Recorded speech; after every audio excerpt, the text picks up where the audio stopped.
Tenemos tres temas, ¿no? Flexo braquial, Jueves. columna y jueves, perdón. No. Pasado mañana. Pasado mañana. Padre Santo. ¿Ya?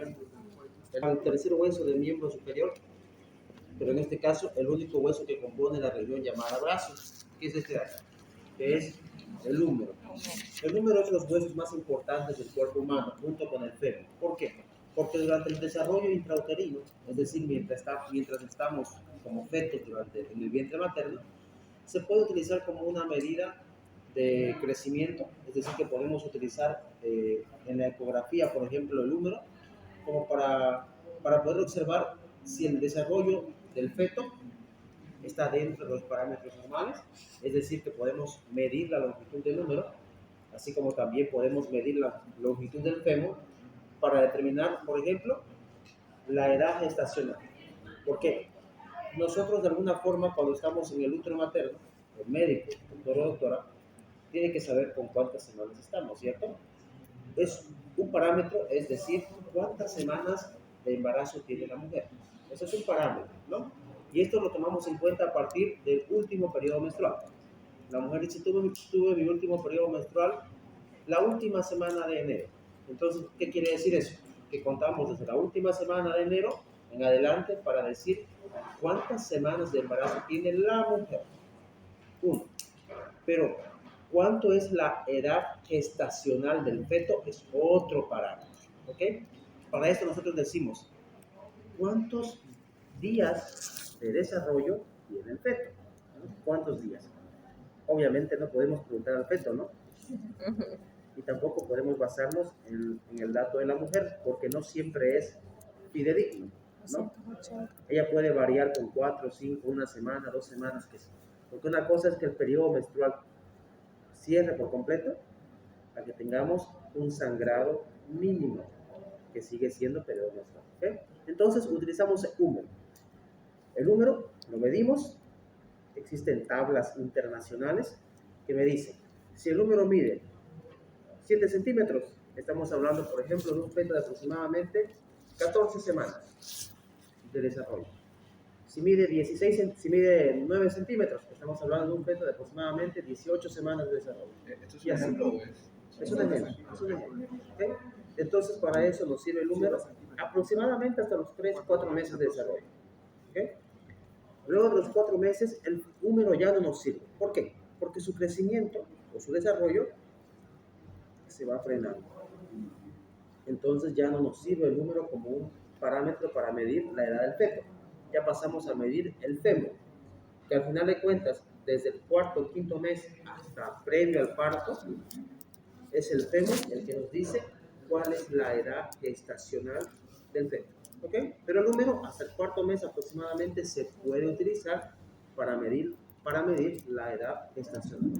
Es un parámetro, es un punto importante desde la perspectiva de la anatomía clínica, ¿no? Uso del húmero para medir edad gestacional. Ahora bien, el húmero es un hueso porque tenemos húmero derecho y húmero izquierdo, ¿no? Es un hueso que forma por sí solo la región del brazo, ¿ok? Del brazo. Segunda región de miembro superior, porque la primera era región del hombro, clavícula y escápula.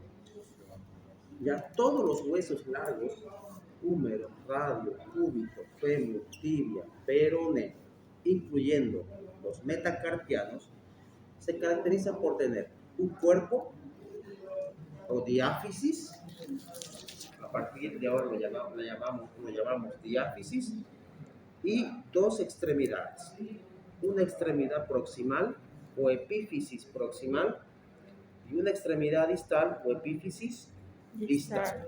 ¿Okay? Epífisis proximal porque está más cerca de la línea media y epífisis distal porque se aleja de la línea media. O sea, esta es la que articula. En este caso, la epífisis proximal del húmero es la que se va a articular con la cavidad glenoidea de la escápula. ¿Okay? Todos los huesos largos sin excepción tienen una diáfisis que puede variar de acuerdo al sexo y a la edad y dos epífisis proximales. Perdón, dos epífisis, una proximal y una distal. ¿Ok? Muy bien. En el caso del húmero vamos a tener exactamente la misma configuración. Un cuerpo y dos epífisis. El cuerpo, ese que vemos acá, ¿no? Si se dan cuenta, el cuerpo o diáfisis humeral no es completamente vertical, no es rectilínea como podemos pensar, sino que está ligeramente desviada, ¿no? No por algún tipo de lesión, sino que este desvío se da gracias a los músculos que se insertan en la diáfisis humeral. Entonces, el cuerpo lo vamos a dividir en 3 caras y en 3 bordes, siendo más importantes, en este caso, las caras como tal, ¿ok? ¿Húmero derecho o húmero izquierdo? Número derecho. Derecho. ¿Por qué? Porque Sí, es derecho. difícil. ¿Ok? ¿Mirando para dónde? No. A ver. ¿Derecho o izquierdo, Catherine? Ajá, está más redondeado y se articula. ¿Derecho o izquierdo? Izquierdo. ¿Y este? Derecho. ¿Y por qué no puede ser izquierdo? O así también puede ser izquierdo. No. Se puede. ¿No? Bueno. No, sí, sí, es derecho. Es derecho. Bueno, Este es izquierdo es derecho 100%. y este es derecho. ¿Ok? ¿Por qué? Lo aprendemos en un momento. Se ve más chico. Entonces, este tipo se lesionó. Mira, aquí está. No. ¿No? No es ningún tipo de lesión. Ya vamos a ver qué es esto. Ok. Ya. Primer punto de importancia para determinar dónde es externo, dónde es interno, cuál es posterior, cuál es anterior. Primero, la cabeza del húmero. La cabeza del húmero siempre está dirigida hacia adentro, hacia la parte interna. ¿Qué quiere decir esto? Que todo lo que tenga que ver con la cabeza humeral será interno. ¿Ok? Interno. Todo lo que tenga que ver con la cabeza del húmero es interno. Punto 1. Eso me da a entender que este húmero es derecho. ¿Ok? Segundo punto de importancia para determinar si esto es anterior o es posterior. En la parte de la epífisis distal, aquí tengo la epífisis distal. ¿Ok? La epífisis distal, en la parte anterior, tiene estas dos estructuras que se conocen como superficies articulares. Todavía no la noten porque hay que desarrollarlas. Pero, si yo giro el hueso, me encuentro en esta fosa, que es el olecrano, la fosa olecraniana. Aquí viene el cúbito y se articula. Esta fosita olecraniana siempre es posterior, siempre. Entonces, si yo veo esta imagen del hueso húmero, sé que estoy viendo la parte posterior, identificando directamente la fosita olecraniana. Entonces, olecraniana, ¿ya? Ya vamos a desarrollarla con mayor detalle. Entonces, es un húmero del lado derecho. Cabeza del húmero hacia el lado interno. No observo la fosita olecraniana, entonces todo esto es lo anterior, ¿no? Lo que está por delante, y esto obviamente será lo que está por detrás. ¿Ok? Muy bien. ¿Cuántas caras tiene el húmero? 3. Una cara externa, una cara externa, una cara interna y otra cara posterior. ¿Ya? Una cara externa. Si este es el número derecho, todo esto será externo, todo esto será interno y esto será obviamente posterior. Ahora bien, esta cara externa del húmero, de la diáfisis, enfoquémonos aquí, ¿okay?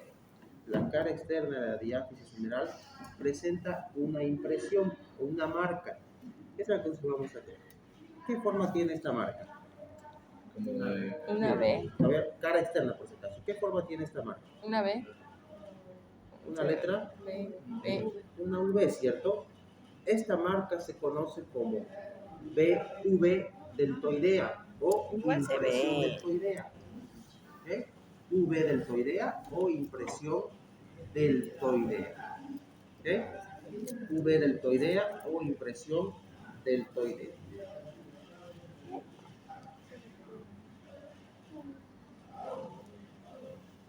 Ahora, en esta V deltoidea o impresión deltoidea, ¿hay un marcador por acá? ¿Eso me lo pueden pasar? ¿Hay o no? ¿No hay?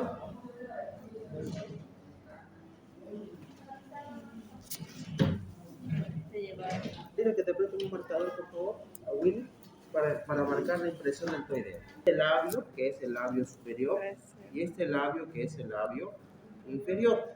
¿Okay? Cara externa. V deltoidea. Este labio, que es un poco más extenso, es el labio superior. Y este labio es el labio inferior. En el labio superior se inserta el músculo deltoides, de ahí el nombre impresión deltoidea. En este labio superior, el músculo deltoides.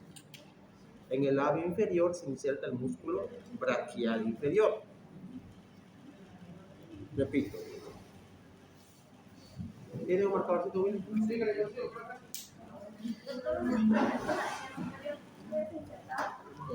Doctor, el deltoides es un músculo del hombro, ¿no? El deltoides es un músculo que sirve como cortina al hombro. Es un músculo que, todo esto, el músculo deltoides es un músculo que se utiliza como punto para colocar las vacunas.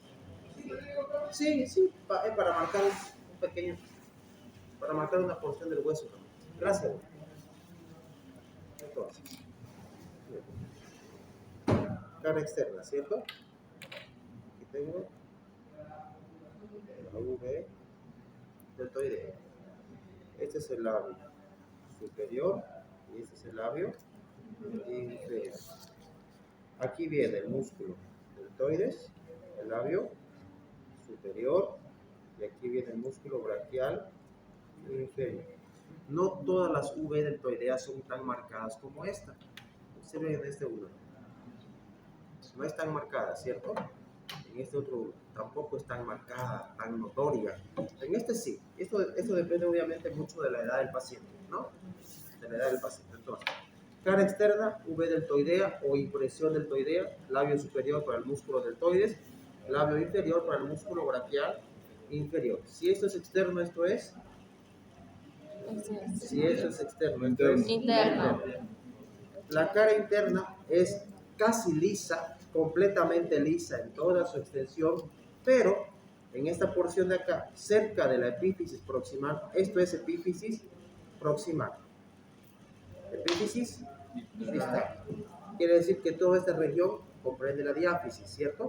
Entonces, cara interna, lisa en casi toda su extensión, pero cerca de la epífisis proximal aquí hay una rugosidad. Y ustedes saben que las rugosidades son por músculos. Entonces, aquí va a presentar rugosidades cerca de la epífisis proximal, cara interna, presenta rugosidades para el músculo coracobraquial, o también llamado músculo perforado de Casserius. ¿A qué nervio llamamos nervio perforante de Casserius?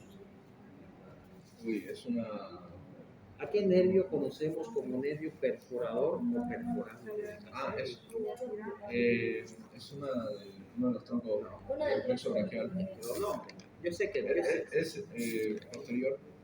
¿Cuál es el nervio conocido como nervio perforador o perforante de Casserius? ¿Cuál es el nervio perforador o perforante de Es Casserius? el nervio radial, ¿cierto? ¿Cuál es el nervio perforador o perforante de Casserius?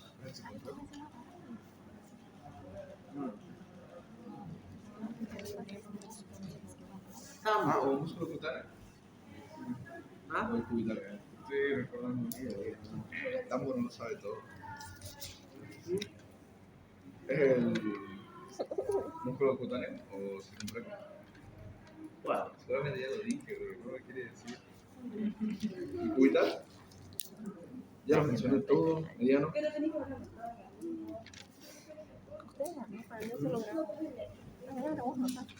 Bueno, ya llegamos a recoger con ritmo. ¿cuál es el nervio perforante de Casserius o perforador de Casserius? Que justamente perfora el músculo coracobraquial, que recibe el nombre de músculo perforado de Casserius, Carlín.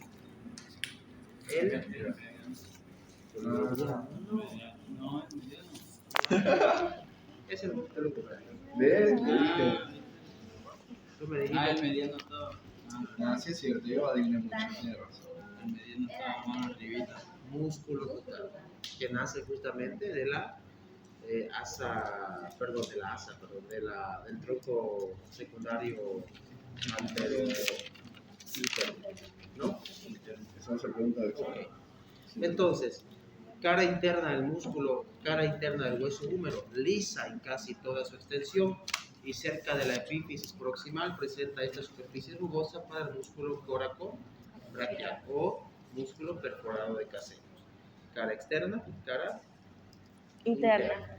Nos queda una cara posterior. Ahora, aquí es donde el hueso húmero adquiere una singularidad, ¿ok? Les decía en un principio que el hueso húmero no es totalmente vertical, sino que pueden observar una especie de desviación, ¿cierto? Como que el hueso gira sobre su propio eje. Y eso lo podemos observar aquí, en la cara posterior. La cara posterior, que es toda esta de acá, ¿no? No es completamente vertical, sino que podemos observar que el hueso en cierto punto hace una especie de giro, ¿no? A esta región de acá, cara posterior de la diáfisis. Toda esta región de acá que observamos sufre un pequeño giro. Esto es el canal radial o canal de torsión. Canal radial o canal de torsión. Observen. Cara posterior del húmero en su diáfisis. ¿Ok? No es completamente plana. Hace una especie de torsión, giro hacia la parte anterior.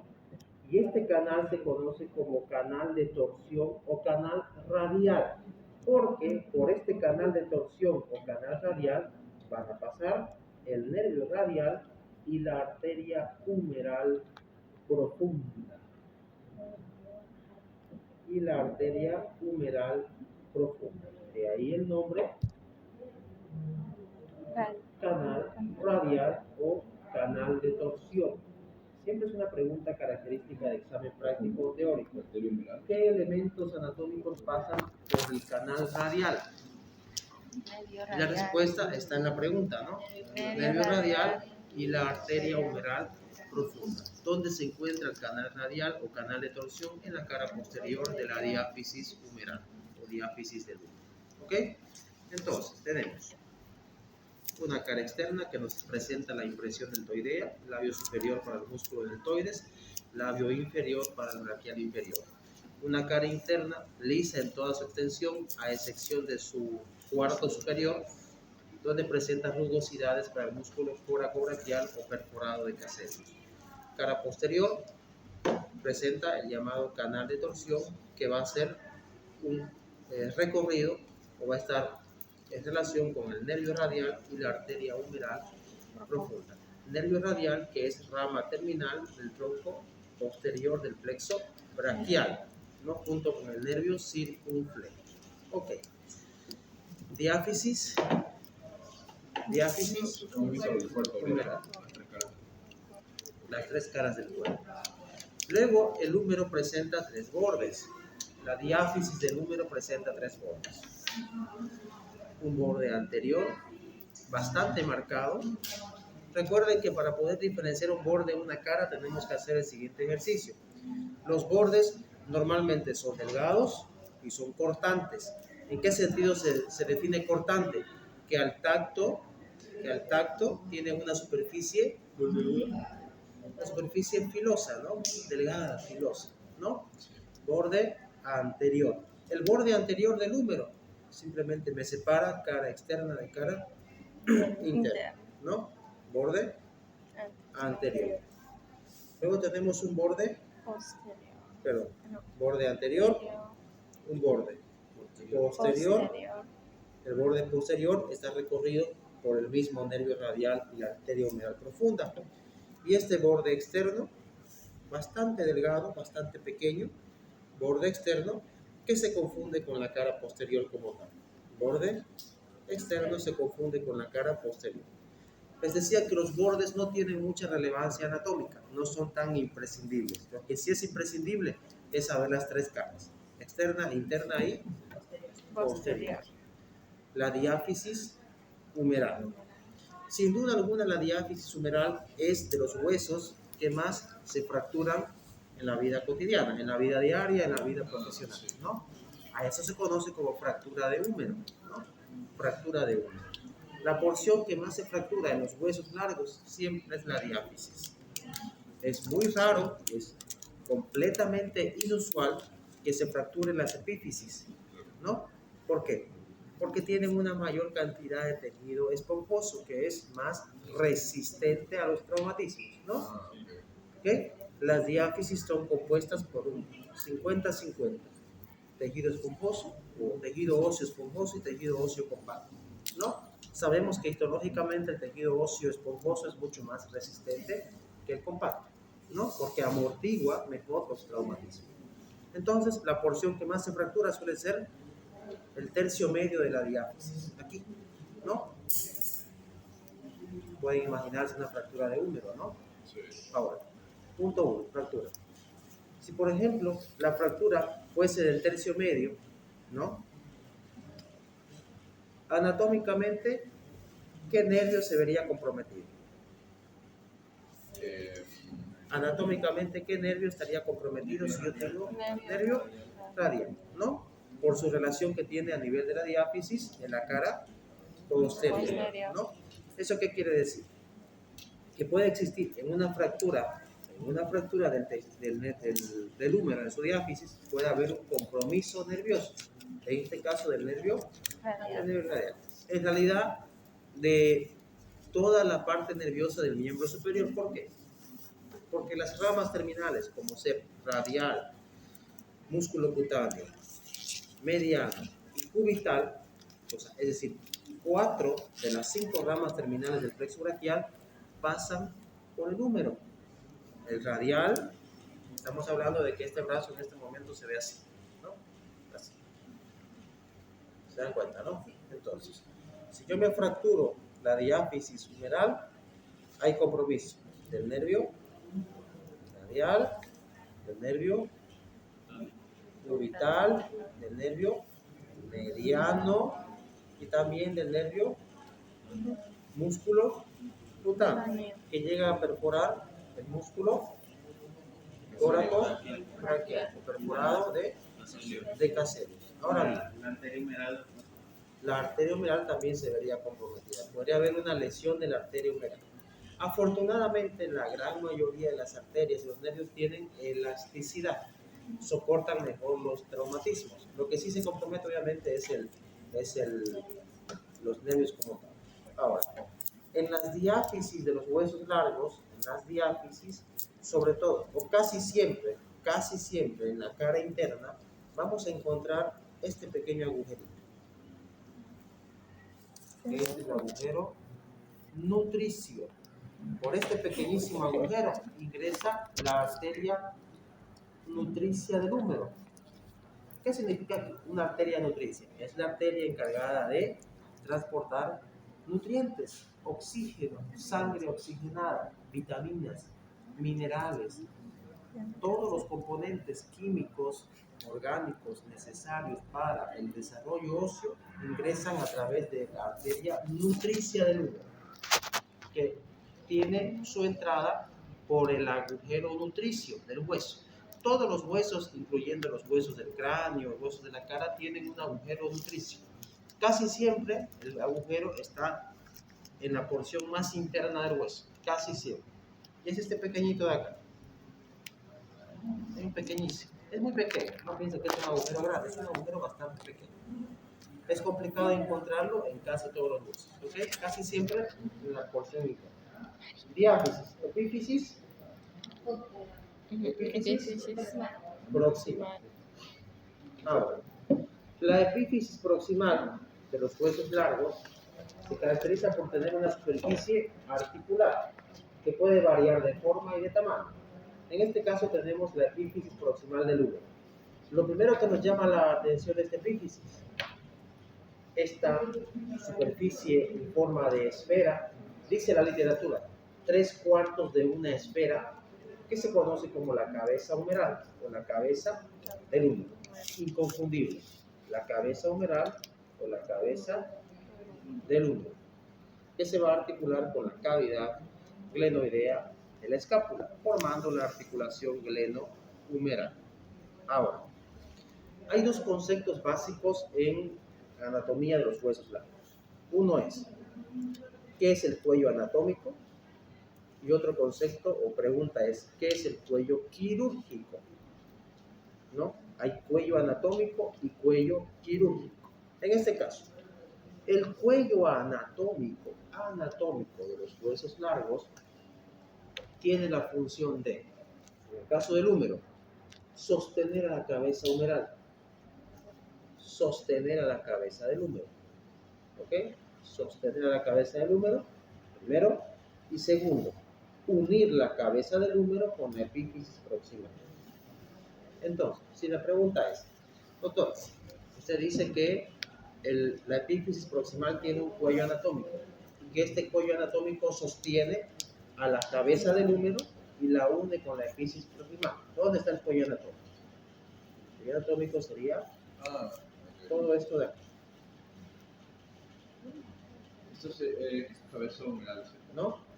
Cabeza del húmero, cuello anatómico. El cuello anatómico sirve como punto de unión para que la cabeza se una con la epífisis, con toda la epífisis proximal, ¿ok? Cuello anatómico. El cuello quirúrgico se encarga de unir epífisis proximal con diáfisis. ¿Dónde está el cuello quirúrgico? Ese es el de aquí. Se ve marcado Más o menos. Esto sería el llamado cuello quirúrgico. El cuello quirúrgico, ¿qué hace? Une la epífisis proximal con la diáfisis del hueso. ¿Por qué se llama cuello quirúrgico? Porque esta región anatómica es la que se utiliza en caso de fracturas, ¿no? ¿Para qué? Para colocar los pernos o elementos quirúrgicos que vuelven a unir el hueso. Se preguntarán por qué, ¿no? Dirán, doctor, la fractura fue en esta región anatómica, ¿no?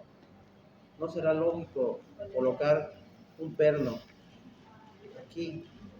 Si se rompió todo esto, ¿no? Se rompió toda esta porción del hueso. ¿No será lógico colocar un perno aquí y otro aquí y hacer esto? Fácil, ¿no? Sería muy fácil, ¿no? Pero esta zona es de por sí ya débil. Y si yo intento perforar esta zona con un perno, lo único que estoy causando es una lesión mucho más grave. Entonces, voy a ubicar una zona anatómica de mayor resistencia y voy al cuello quirúrgico. Entonces, los pernos son así y de grande. Entonces, mi perno va a ir aquí.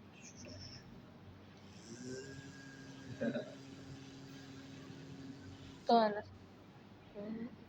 Dependiendo obviamente de la extensión de la fractura. A veces esa es una fractura simple. Hay fracturas que vienen así, sí, dependiendo del beneficio. Hay fracturas que vienen así, como astillado, ¿no? Son más peligrosas porque pueden perforar la arteria humeral, ¿no? Entonces, lo más común es que una fractura en el tercio medio, común y corriente, deba repararse de forma quirúrgica, pero se utiliza el cuello quirúrgico como sitio de inserción de los elementos anatómicos o quirúrgicos, pernos, clavos, grampas, lo que a ustedes se les ocurra, porque es una zona de mayor resistencia. O platino. ¿Te han fracturado el húmero una vez? Tu padre, ¿cierto? Te ponen una placa de platino. Estos materiales no son compatibles con la vida como tal. Una vez que el hueso se ha solidificado, se debe volver a operar para retirar, ¿o no? ¿Cierto? Entonces, es un proceso bastante complejo porque hay que operar nuevamente para retirar los pernos. No son compatibles con la vida. El platino desprende plomo y el plomo es tóxico. Tóxico, produce nefropatía, daña los riñones. No se puede eliminar el plomo de forma normal. Por eso no consumimos plomo. Entonces, cuello anatómico y cuello quirúrgico. Ahora, Esta epífisis proximal del húmero presenta tres estructuras muy llamativas. Podemos ver una protuberancia relativamente pequeña. Este es el troquín o tubérculo menor. Troquín o tubérculo menor. Troquín o tubérculo menor. Aquí vemos un tubérculo más grande, ¿cierto? Este se conoce como troquíter. Troquín y troquíter.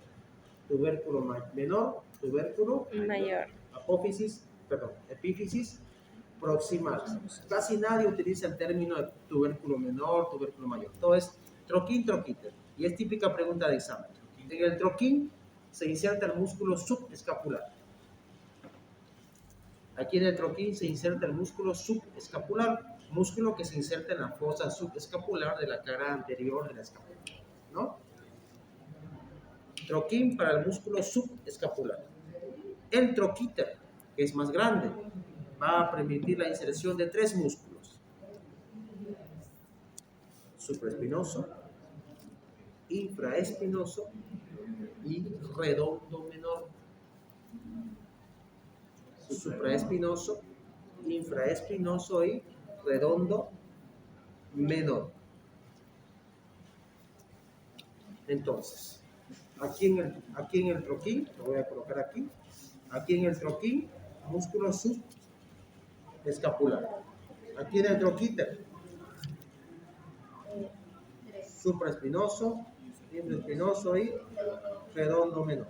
Ahora bien, impresión deltoidea, ¿cierto? Aquí tenemos la impresión deltoidea. No confundir, la impresión deltoidea es parte de la diáfisis, cara externa, ¿ya? Ahora, ¿qué pueden notar de peculiar entre troquín y troquíter? Un canal, miren, profundo. Troquín y troquíter. Miren este canal. Incluso llega hasta la diáfisis, ¿no? Este canal se conoce como corredera bicipital. ¿Perdón? Para la distinción del músculo bíceps. Corredera bicipital. Corredera bicipital.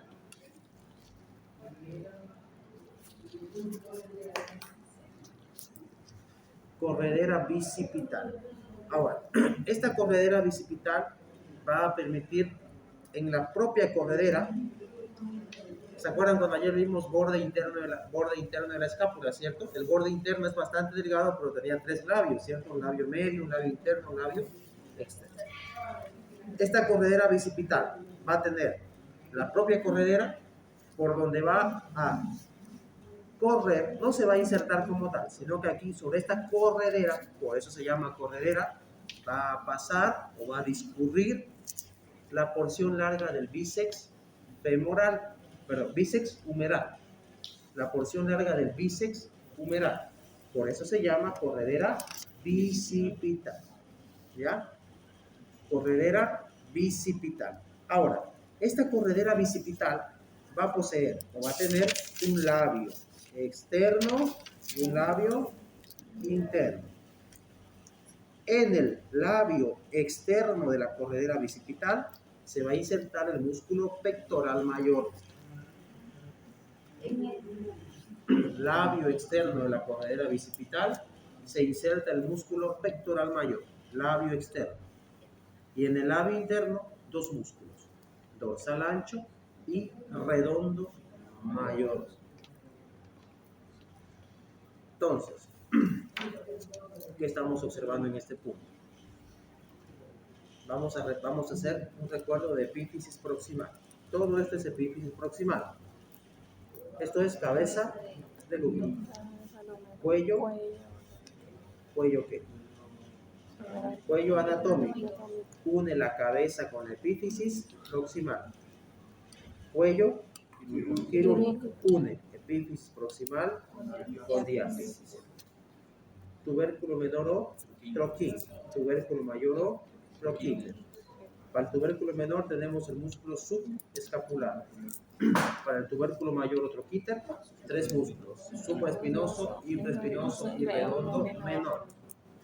Entre troquín y troquíter tenemos la corredera bicipital, por donde discurre o corre la porción larga del bíceps humeralis. Esta corredera bicipital tiene un labio externo para el músculo pectoral mayor y un labio interno para los músculos dorsal ancho y redondo mayor, porque el redondo menor se inserta en el troquíter.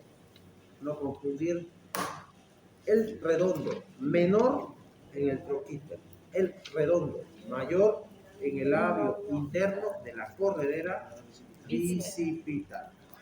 Epífisis proximal, diáfisis.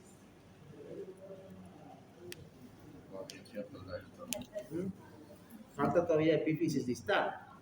Se insertan 11 músculos. Ay, Dios. Pausa. Está. Hueso húmero es de los huesos más bonitos que se puede aprender, ¿no? De los más complejos también, pero facilísimo. Ya.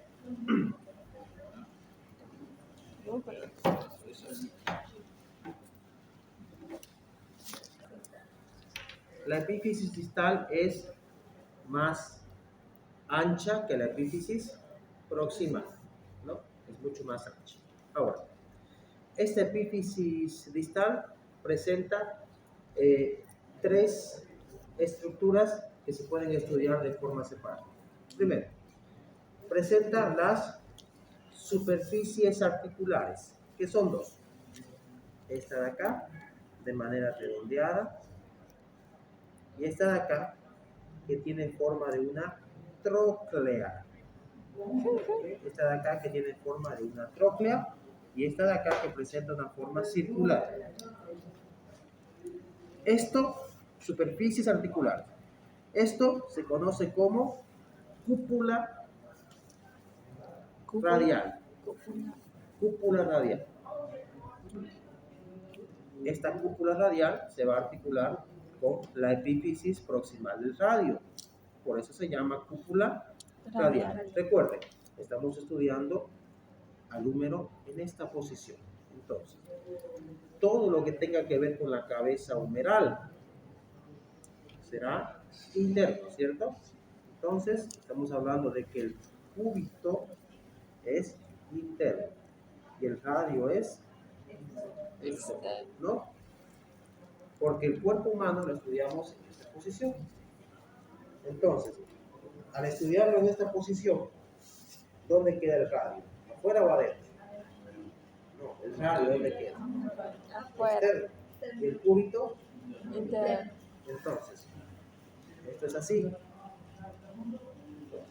Cúpula radial para el radio. Tróclea humeral para el cúbito. Tróclea humeral para el cúbito. Superficies articulares. Cúpula radial, ¿no? Y tróclea humeral para el cúbito. Ahora observen. Tenemos fositas articulares. Fositas articulares. La primera se conoce como fosita radial y está justamente arriba de la cúpula radial. Fosita radial arriba de la cúpula radial. Y arriba de la tróclea humeral tenemos otra fosita que se conoce como fosita coronoides, que es esta de acá. ¿Cuál es la? Superficies articulares y fositas articulares. Arriba de la cúpula, fosita radial para la cabeza del radio. Para la cabeza radial. Y arriba de la tróclea humeral tenemos la fosita coronoides para la apófisis coronoides del cúbito.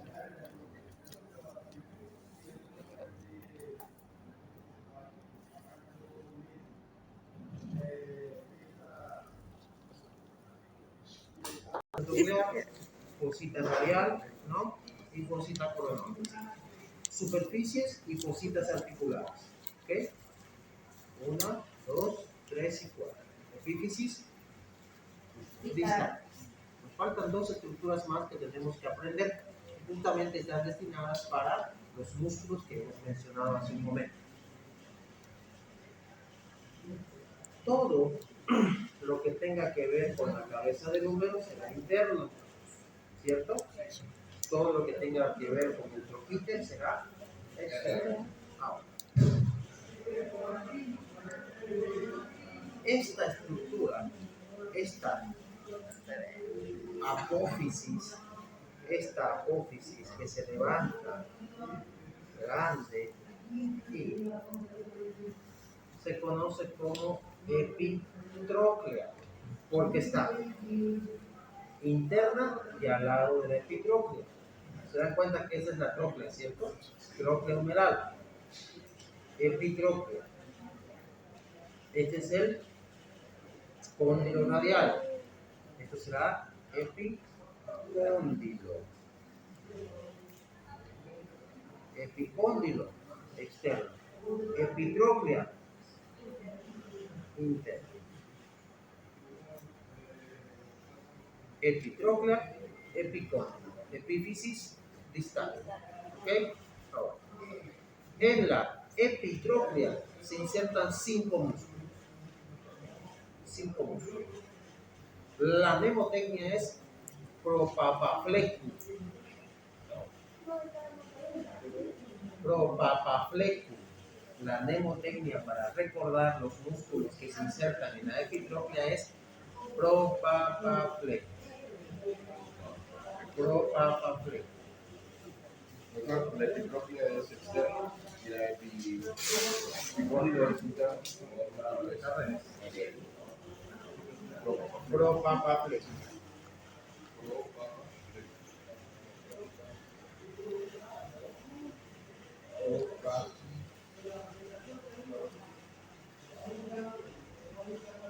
Propa, pastel. Son 5, ¿no? Así es.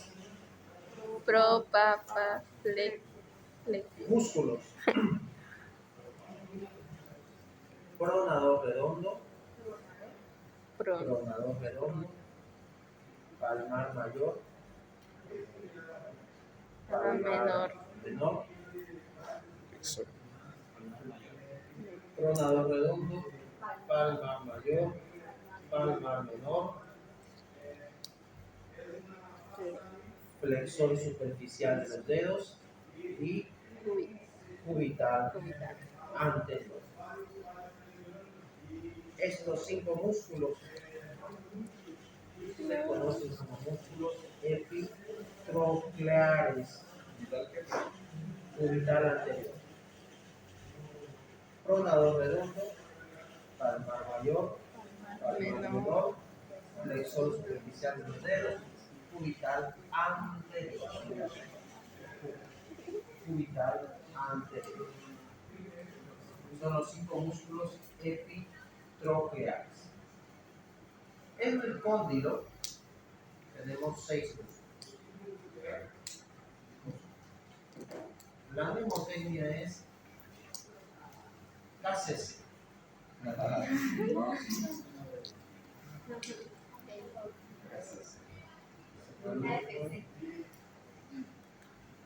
Vamos a ver si usa la mnemotecnia.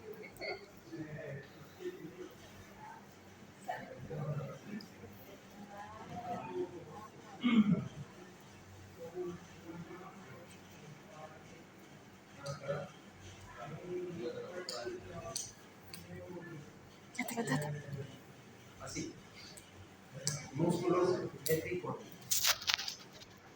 Clases. C de cubital posterior. Cubital posterior. Abductor. Abductor del pulgar, ¿será eso?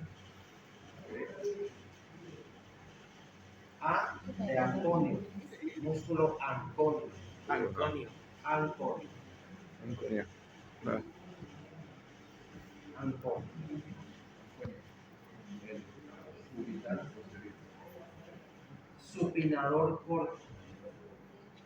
Supinador corto.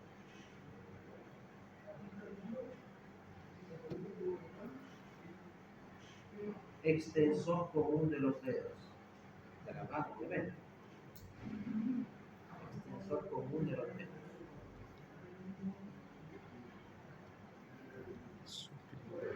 Segundo radial externo. Segundo radial externo. Y esta última letra. Extensor propio del dedo meñique.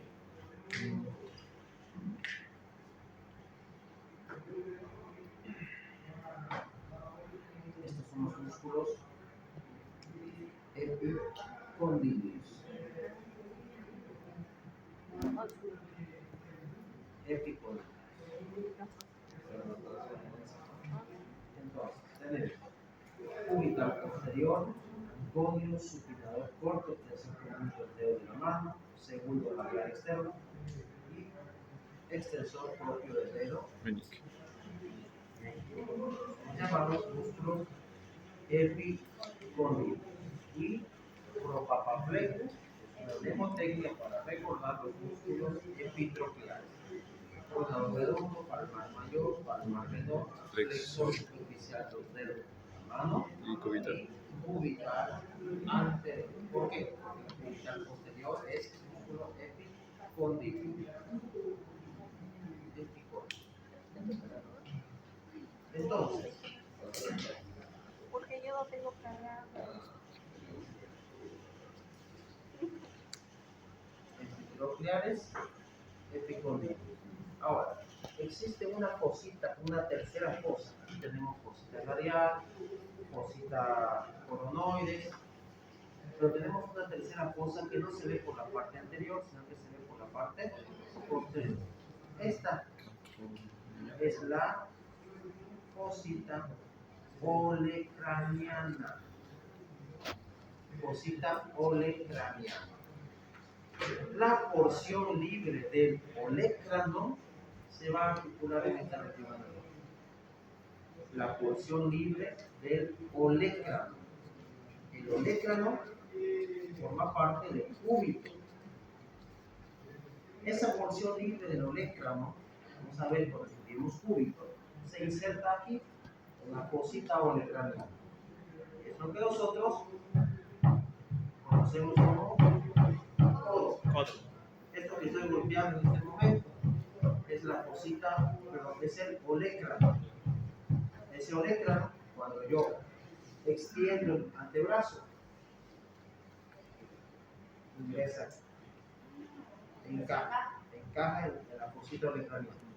Cuando extiendo el antebrazo, cuando flexiono, y forma el codo, o lo que llamamos de forma común codo, ¿no? No es más que el olecrano, que sale de la fosita olecraniana y vuelve a ingresar. ¿Ok?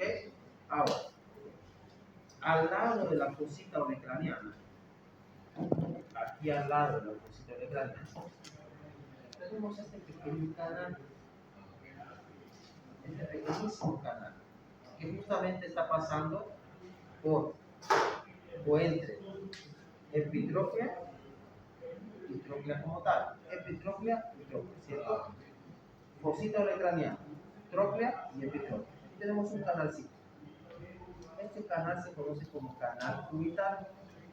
El nervio cubital pasa por este canal. Pasa.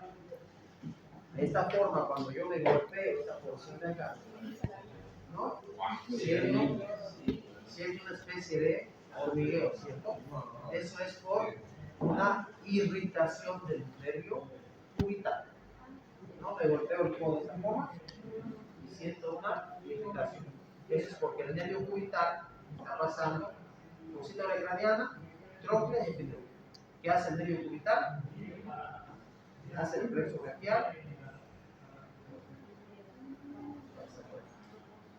pasa por aquí y ahora. Interesante, ¿no? nervio.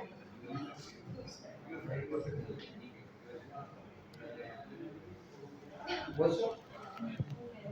Fácil, ¿no? Todo nervio.